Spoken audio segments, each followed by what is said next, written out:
Olá, pessoal, como vocês estão? Sejam muito bem-vindos a mais um Daily Techs, continuando as nossas dailies aí diárias, né? Os nossos encontros diários aí. Todos os dias estamos aqui. A gente posta sempre algumas partes dos vídeos, assim, né, no nosso perfil no Instagram. Acompanhe a gente por lá. E vamos para mais um Daily Techs. Tudo bem, pessoal? Sou o Cláudio Ginglas, acompanho aqui, junto com a Fran Polini, todas as notícias que a gente consegue trazer para vocês a respeito de tecnologias emergentes e inteligência artificial no nosso cotidiano. Então, vamos para as notícias de hoje, né, Franzinha?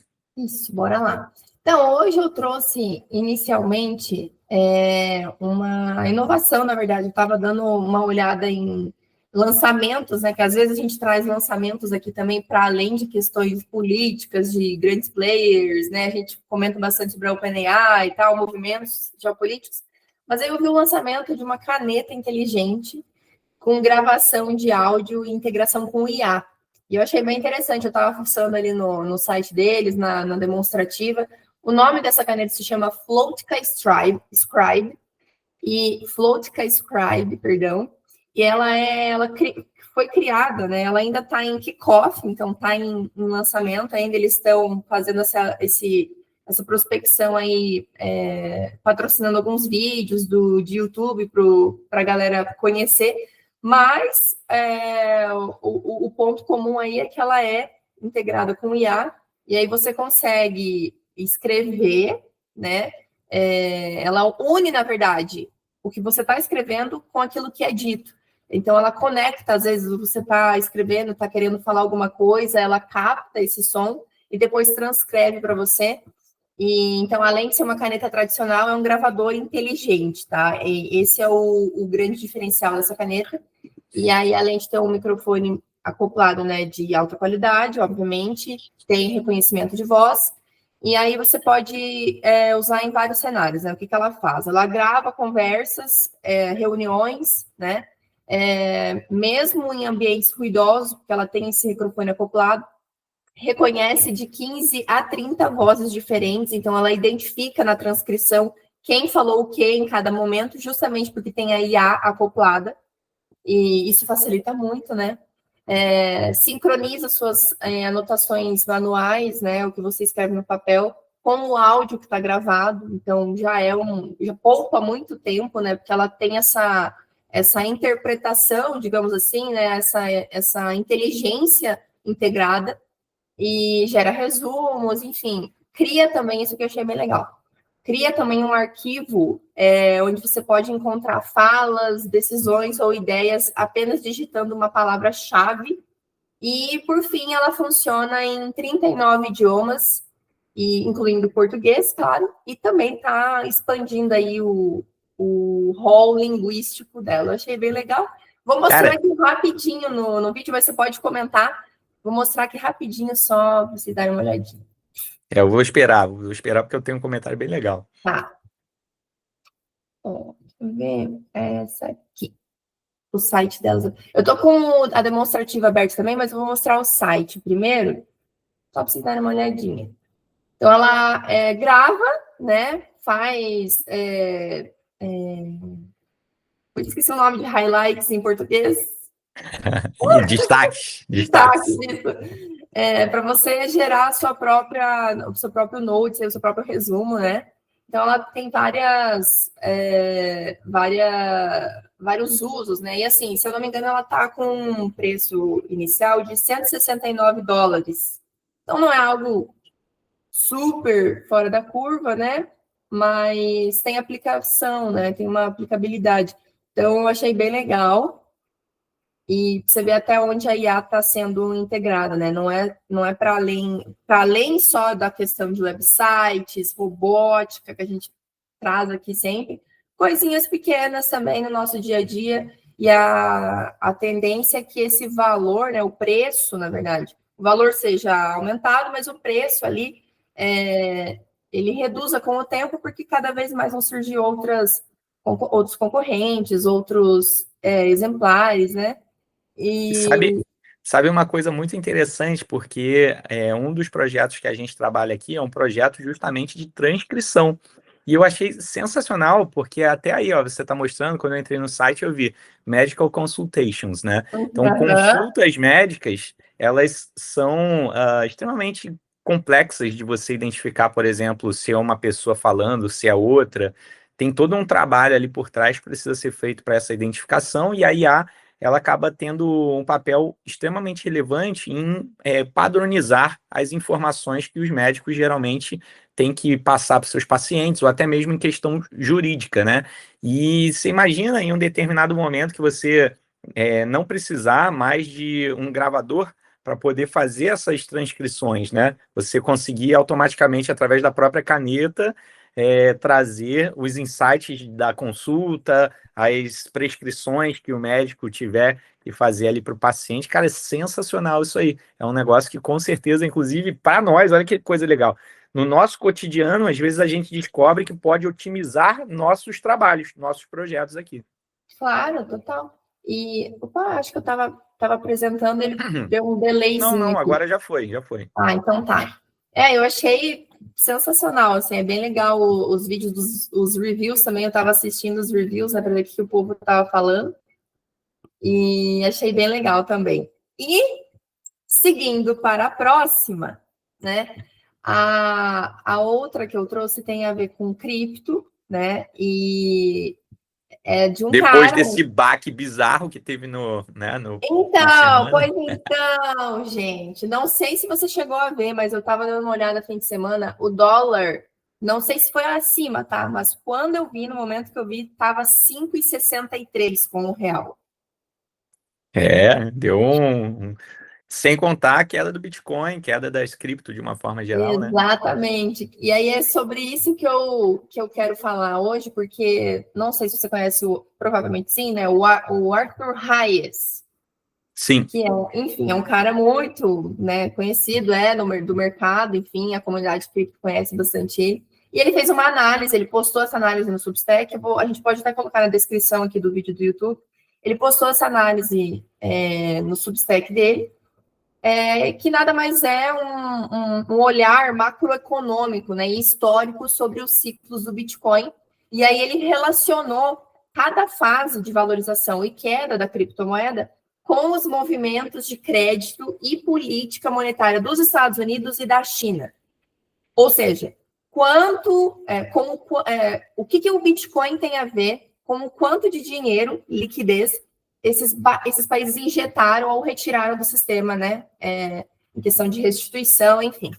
E aí, o que ele defendeu, né? Eu achei bem interessante, tá? Ele defendeu que os ciclos de alta e queda do Bitcoin, eles não são causados por fatores internos do mercado cripto, mas sim por ondas globais de expansão e contração de crédito, especialmente, destaque aqui, em relação a dólares e yuans. Caramba! Então, quando os Estados Unidos e a China expandem crédito, né, então dinheiro fácil, juros baixos, dão estímulo para a economia, o Bitcoin tende a subir. E quando eles reduzem, né, contraem os créditos, então juro mais alto, mais dificuldade de acessar dinheiro, menos liquidez, o Bitcoin cai. E aí é legal porque ele, além dessa... Eu dei um contexto aqui, né? Eu sintetizei a ideia dele, mas ele estrutura esse artigo, essa análise, desde a criação do Bitcoin, então lá em 2008, 2009 até 2013, né? Teve a crise financeira de 2008, então o Fed lá atrás imprimiu dinheiro para salvar, entre aspas, o sistema. A China também injetou de crédito em massa, né? Estimulando a economia e construindo infraestrutura. Então, esse excesso de liquidez, ele alimentou a alta de Bitcoin para o raiz, né? E aí, quando a China desacelera esse crédito e os Estados Unidos apertaram, né? Enxugaram a política monetária, teve o fim do ciclo em 2017. E aí depois veio o Covid, vários outros eventos, né, que ele veio ponto a ponto nesse artigo, muito interessante, tá, pessoal? Se vocês tiverem interesse e gostarem de acompanhar o mercado, entenderem o mercado, achei bem legal, porque querendo ou não, é uma variável que influencia, sim, no preço da cripto, a gente sabe, mas eu achei interessante porque ele na verdade, enxerga o Bitcoin não como um ativo isolado, independente, rebelde ao sistema financeiro tradicional, mas sim como um reflexo direto, né, da política monetária global, especialmente nas decisões de crédito de duas grandes potências, que são os Estados Unidos e a China. Então, você vê, o Bitcoin ele é um termômetro da liquidez global. Eu achei Caramba, muito interessante interessante. mesmo, porque a gente às vezes supõe esse tipo de coisa, né? Mas trazendo como dados concretos assim, a gente consegue entender um pouco da dinâmica global em relação a isso, né? A China, por exemplo, sempre foi muito restrita em relação ao Bitcoin, agora que tem uma abertura, né? Esses últimos dias, inclusive, que teve algum tipo de liberação um pouco maior. Então, para a gente é interessante entender quando entra fluxo de dinheiro no mercado, as pessoas se tornam mais arriscadas, naturalmente vão buscar ativos de maior risco, que o Bitcoin hoje em dia, em teoria, ainda é um ativo nesse sentido, né? E que a gente imagina que em algum contexto isso vai se tornar de fato a reserva de valor global. É uma coisa que a gente acredita bastante aqui, né? Mas muito legais Não, essas. e só acrescentar um comentário, né? A análise fundamentalista, se eu não me engano, de quando você está fazendo trading, por exemplo, tem várias abordagens, né? Quando você está fazendo trading. Tem gente que só analisa o ativo, a estrutura do ativo, a cadência do ativo, enfim. E tem perdão, a abordagem de você analisar o mercado, enfim. Tem muitas críticas, o pessoal fala que é horóscopo, fazer trade, enfim, analisar o gráfico. Para além disso, tá? Para além disso, existe sim esse tipo de análise de você, inclusive, não fazer trading em alguns dias, justamente porque o mercado reage de forma muito agressiva com algumas decisões políticas e que envolvam aí principalmente grandes potências, e aqui neste caso a gente está falando da China e dos Estados Unidos, porque influencia sim nas moedas. Então, especialmente se você faz trading de cripto, o RAIS, segundo o RAIS, isso tem influência direta. E aí a gente está, neste ano aí, balançando a questão de crédito nos Estados Unidos. Segura, não segura? Trump acusa o Powell de ser o Mr. Too Late, porque não intervém. Enfim, fica essa brigaiada, meus queridos. Brigaiada. E aí, querendo ou não, isso impacta nas nossas moedinhas, né? Então, se você tem altcoin, não só Bitcoin, você também sente, né? E eu acho que todo tipo de conhecimento para entender cripto, ele é válido. Claro que a gente não pode entender como uma verdade suprema e absoluta, mas chega uma hora que faz sentido porque você vê e viu de fato que o negócio aconteceu. Então, querendo ou não, é uma variável que a gente pode sim levar em consideração quando você está investindo e principalmente comprando, investindo e principalmente fazendo alavancagem. Muito cuidado. Cuidado, hein, galera? Cuidado. Mas a gente chora um pouquinho nesses momentos nas nossas moedinhas. On sale, Fazer o on quê? sale, vamos comprar mais, comprar mais. Eu tô esperando baixar mais, assim. Vamos nessa então. Então, para eu complementar aqui as notícias, eu trouxe uma que aborda um pouco dessa questão do Shadow AI, que é uma coisa que a gente volta e meia aborda aqui também, sobre como dentro de empresas as pessoas cada vez mais estão utilizando a inteligência artificial para aumentar a produtividade, mas não num sentido formal, né? Não com as ferramentas que geralmente as corporações oferecem para essas pessoas, mas sim buscando ferramentas diversas no mercado aí de uma forma que permita a elas ganho de produtividade. A Microsoft fez um estudo para poder identificar se os empregados estavam utilizando IA sem permissão, tá? E aí ela chegou a um número aqui de 40% dos trabalhadores estão usando Shadow Tools, né? Essas ferramentas de inteligência artificial não permitidas dentro da corporação para uso de produtividade e também indicando que elas eram familiares com essas ferramentas, tá? Isso mostra uma tendência dos empregados de utilizarem, por mais que exista uma diretriz da corporação, funcionalidades externas à corporação, né? E que, querendo ou não, o contexto da corporação limita a produtividade de alguma maneira. Então, achei interessante trazer isso aqui como notícia, porque, querendo ou não, isso indica como existe uma tendência de as pessoas não quererem olhar apenas para o contexto que a corporação direciona, mas sim elas mesmas serem empreendedoras no sentido de fazerem as coisas acontecer independente da corporação, tá?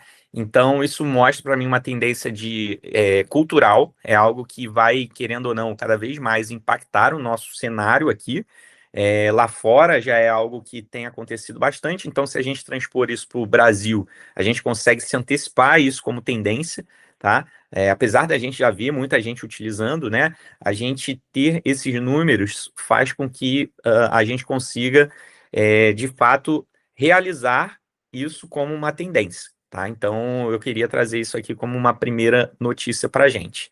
E um segundo aspecto aqui, uma segunda notícia, já emendando, tá? É sobre uma startup chamada Strawberry, que ela levantou mais de 6 milhões de dólares para tornar a automação intuitiva, tá? Hoje em dia a gente vê essa leva de pessoas trabalhando com low code, no code, coisas que envolvem você cada vez menos ter uma necessidade de interação com código. E essa startup, ela traz uma ideia de você conseguir automatizar processos, principalmente de marketing nesse primeiro momento, tá? Essa empresa ela tem um enfoque em marketing, seja na parte de campanhas ou de geração de leads ou na parte de pesquisa de mercado, tá? Através de pesquisa de mercado profunda, para que as pessoas consigam trabalhar com agentes de inteligência artificial de forma praticamente automática. Ou seja, eles vão entrar em determinadas plataformas, essas plataformas já vão ter os agentes integrados e qualquer interação que eles tenham com a plataforma não precisa nem de prompt. Ela já vai executar um pedido, uma requisição para plataformas de no-code, como, por exemplo, a Lovable, a Hugging Face e a Supabase, né, que são plataformas aí que não são só de aplicativos no-code, mas como base para aplicativos no-code, como a Supabase é. Tá? Então, eu acho que é interessante a gente olhar esse contexto para entender que existe um cenário onde as pessoas querem facilitar o acesso à inteligência artificial por pessoas leigas, né? Cada vez mais. Ou seja, a fricção da inteligência artificial com o mercado ainda existe e as pessoas querem quebrar essas barreiras, criando essas startups que fazem esse meio de campo. Tá? Essa startup ela foi fundada em Estocolmo, ela tem trazido esse olhar para a Europa de uma forma geral, mas a ideia deles, né, é trazer isso de uma ótica geral para num sentido global, tá? Então essa foi a segunda notícia que eu trouxe aqui. É isso. Eu acho que essas são as duas notícias que eu queria trazer por hoje, tá? Eu não sei como isso se tem de impacto aí. Eu acho que a notícia mais relevante aqui da gente hoje foi a questão da cripto. Eu acho que para a gente é sempre bom estar analisando esse cenário cripto. E quanto mais a gente conseguir explorar isso como tendência, né? Eu acho que é legal da gente ir incorporando isso dentro das nossas ações aqui no nosso dia a dia, tá? Sim, e não, só adicionar um comentário, né? Ainda sobre cripto, né, pessoal? Tem muita gente que entra em cripto. Quando eu digo entra em cripto, pessoal, é comprar uma cripto, tá? E de preferência Bitcoin. Quando você entra em cripto, às vezes leva um período de resistência até você comprar de fato. Às vezes a pessoa não quer investir, enfim, porque tem medo, porque é muito volátil, enfim. Só que assim, os números não mentem, né? E em 15, 16, 17 anos aí, o Bitcoin valorizou muito. quando a gente fala de tendência, o Bitcoin, que em tese é uma tecnologia financeira, beleza? Agora, e aí tem outras tecnologias que você pode criar coisas em cima, Ethereum, por exemplo, e assim vai. Quando a gente fala de IA, né, aqui em tendência, a gente também quer forçar vocês terem esse olhar, porque tem muitas moedinhas, inclusive, aí hoje, não estou recomendando nenhuma, né? Muitas moedinhas aí que estão baseadas em inteligência artificial, que estão começando com o mesmo olhar que o Bitcoin teve lá em 2008, quando ninguém dava bola, e veio para revolucionar o sistema. Então, assim, ninguém vai chegar no teu ombrinho e falar, viu, inteligência artificial vai ser o futuro. A gente está num movimento aqui, alertando, conversando, mostrando, né, dados, enfim, o que os grandes players estão fazendo, porque a gente enxerga isso como o futuro, né? Então, não tenho nenhuma aqui que eu estou de olho, mas, assim, eu acho que é um movimento, esse movimento, né, nesse último ano mesmo, de 2024 para cá, 2023 para cá, esse movimento tem acontecido, e não só isso, tá? Eu acrescento a robótica. O que eu quero dizer com isso? IA e robótica vão ser o que o Bitcoin foi em 2008 como tecnologia financeira. E provavelmente já tem empresas, né, tecnologias, redes, inclusive blockchain, que devem estar associando IA com robótica em algum token, em alguma moedinha, algum airdrop aí da vida, que você pode colher frutos no futuro. Não é para colocar o dinheiro do salário todo, tá? Mas assim, que você pode especular e que na verdade não vai ser especulação, é uma aposta positiva, sabe? Então eu vejo com esse olhar, eu ainda estou estudando alguns projetos, não tenho nenhum assim, mas eu acho que esse movimento ele nos indica e nos direciona para algum lugar onde vai existir uma valorização e você pode colher frutos. E complementando, né? Eu acho que esses nossos olhares, essas nossas discussões aqui, elas sempre têm um olhar de tendência. Que a gente vai enxergando de forma macro o que está sendo movimentado e, naturalmente, para as pessoas que nos escutam, é sempre bom ter o olhar de isso como um caminho, não necessariamente uma verdade, né? Mas esse movimento, ele é importante para a gente entender coisas de longo prazo. Então, por exemplo, por mais que aconteça algum tipo de crash em relação à inteligência artificial, como a gente vem escutando aí rumores sobre uma bolha de inteligência artificial, por exemplo, tá? Existe um caminho que engloba inteligência artificial, cripto, robótica, tudo isso dentro do mesmo contexto de futuro. A gente não pode esquecer da importância que é a gente ver um mundo digital e a importância que as criptos têm dentro de um mundo digital, tá?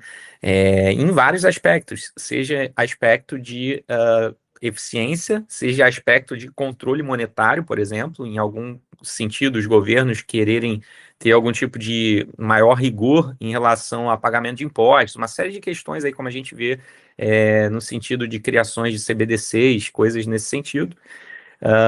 Não importa, a gente não sabe qual é o caminho que vai acontecer lá no futuro, mas o que importa é que você, estando ciente desses contextos, vai permitir que você tenha um direcionamento muito melhor para você mesmo em termos de decisão. Eu, por exemplo, sou compradaço em inteligência artificial, independente do que está acontecendo, se as pessoas discutem se vai ter uma bolha, se é muito investimento que está acontecendo. Pode ser que, momentaneamente, aconteça uma queda muito brusca, né, como aconteceu com as criptos nesse fim de semana, que inclusive não é praticamente nada comparado a coisas que já aconteceram em momentos anteriores. Mas 1, 2, às vezes 3 anos depois, as coisas escalam absurdamente, que é uma coisa que a Fran costuma falar bastante aqui sobre como a robótica que a gente vê ali acontecendo né, nas nossas dailies aqui, a gente vê muita coisa de IA e robótica juntos. Cara, a gente tem como projetar um cenário onde isso esteja dentro do nosso dia a dia em menos de 5 anos, entendeu? Então, fica isso aí como reflexão. A gente já consegue ver coisas nesse sentido acontecendo em outros lugares, como carros autônomos, como robôs de entrega autônomos também. Então, se a gente projeta isso para o mercado global, obviamente isso vai ter impacto direto no mercado financeiro, que em algum momento vai transpor do físico para o digital de uma forma muito maior do que a gente vê hoje, tá? Então foi E só para concluir, né? Só para concluir a mesma ideia, quem comprou Bitcoin lá em 2008, 2009, não tinha uma bola de cristal, tá? A galera simplesmente comprou a ideia, viu a possibilidade daquilo acontecer. Quem era mais ligado em tecnologia pode ter até lido, de fato, o white paper e falar, nossa, pô, isso aqui tem muito potencial e tal. Mas muita gente comprou como especulação e simplesmente porque viu como tendência. E aqui, agora, você pode ter o mesmo olhar, ver como tendência. Você não precisa ter um super conhecimento de cripto, nossa, ser um desenvolvedor, um programador. Muita gente entrou lá, era assim, mas muita gente entrou como pessoas comuns aqui, que leram alguma coisa legal de tecnologia, acharam potencial, viram potencial e, cara, entraram. E hoje ficaram milionários. Tem muita gente como milionário, não estou aqui prometendo que vai ficar milionário, mas assim, olharam como tendência e do que o mundo poderia virar. E a robótica não vai mais voltar. Não vai voltar atrás, entendeu? O mundo não vai ser analógico mais. A tendência é ser digital, cada vez mais, autônomos. Então, esse olhar que a gente traz aqui é no sentido de aquecer ainda mais essa ideia, aquecer mais essa tendência e que todos nós nos beneficiemos disso. Nossa, que português polido! Mas é isso então, pessoal. Eu tento. É isso aí, galera. Obrigado pela participação conosco aqui e, né, que continuem a acompanhar nossas deles e sigam para estar sempre a par das notícias principais aí do contexto tecnológico. Isso aí. Se você chegou até o fim, muito obrigada pela sua presença aqui, por nos assistir. Conte com a gente, siga a gente, né, no Instagram, se inscreva aqui no canal e reforçando, nossas conversas são sempre horizontais, abertas, então qualquer dúvida, comentário, sintam-se mais do que à vontade para deixar ali a sua ideia registrada. E é isso, até o próximo Daily Techs. Tchau. Valeu!